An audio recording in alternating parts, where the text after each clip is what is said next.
Pak Senior Remita Dek, dan aku harus saling 20 bisa mau disorek aku mati usah suki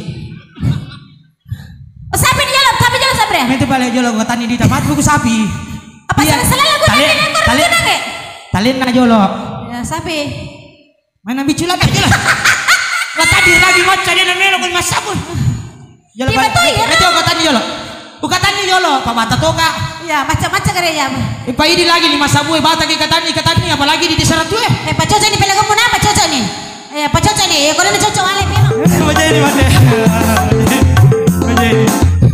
jolo Ji pak mana kerja dia tuh kan macam penciptaan aku ya ini dia penciptaan jolo milo isi me bagi jolo tak bongkar ya gagal pada apa cerita sedia dan suruh gimana ya dia pak dia orang 50 sabu limu kemana aja nih miloi senang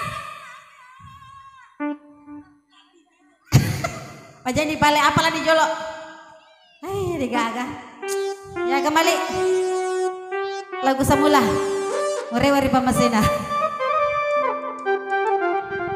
Kebetulan ini lagu ada penciptanya di depan. Inilah penciptanya Ipin Mustafa Bande.